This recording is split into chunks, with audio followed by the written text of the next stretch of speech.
Hi, we are going to be reading the story Miss Nelson is Missing by Harry Allard and James Marshall. And this was one of my favorite stories to listen to when I was a kid, so I'm excited to share this with you today. Miss Nelson is Missing. The kids in room 207 were misbehaving again. Spitballs stuck to the ceiling. Paper planes whizzed through the air. They were the worst behaved class in the whole school. "Now settle down," said Miss Nelson in a sweet voice. But the class would not settle down. They whispered and giggled. They squirmed and made faces. They were even rude during story hour, and they always refused to do their lessons. "Something will have to be done," said Miss Nelson. The next morning, Miss Nelson did not come to school. "Wow," yelled the kids, "now we can really act up." They began to make more spitballs and paper planes. "Today, let's just be terrible," they said. "Not so fast," hissed an unpleasant voice. Who do you think it is?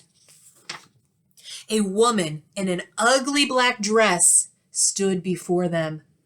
"I am your new teacher, Miss Viola Swamp," and she rapped the desk with her ruler.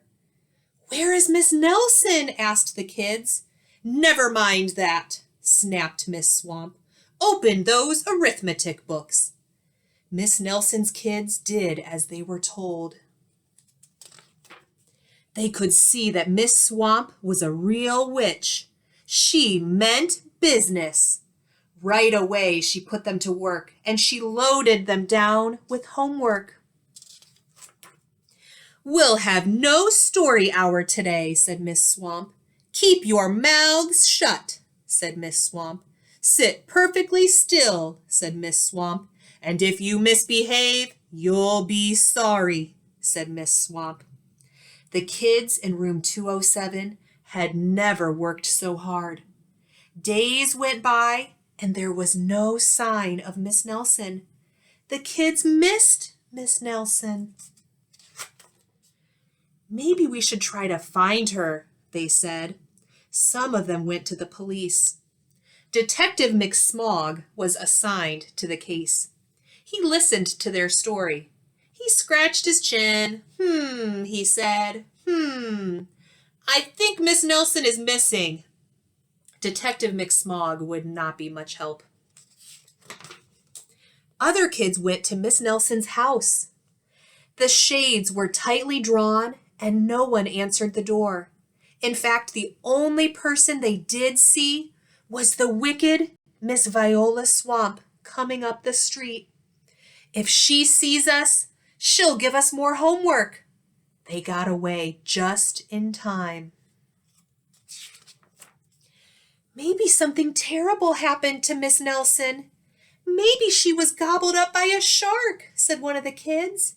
But that didn't seem likely. "Maybe Miss Nelson went to Mars," said another kid. But that didn't seem likely either. "I know," exclaimed one know-it-all. "Maybe Miss Nelson's car was carried off by a swarm of angry butterflies." But that was the least likely of all. The kids in room 207 became very discouraged. It seemed that Miss Nelson was never coming back, and they would be stuck with Miss Viola Swamp forever.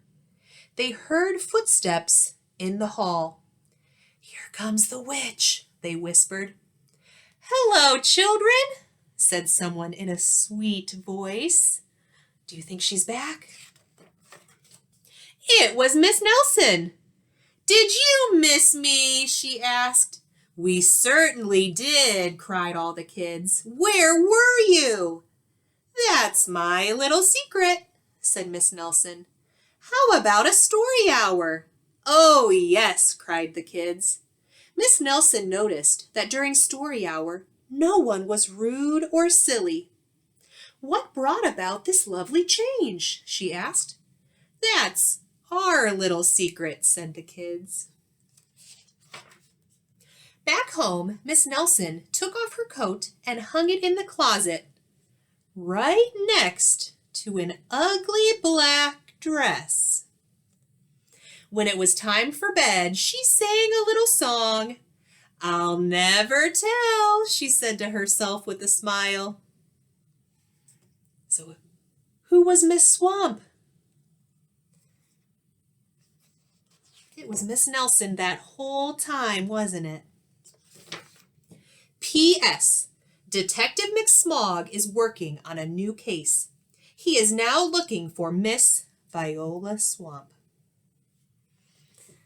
All right. Now, what I want you to do is think about your teacher.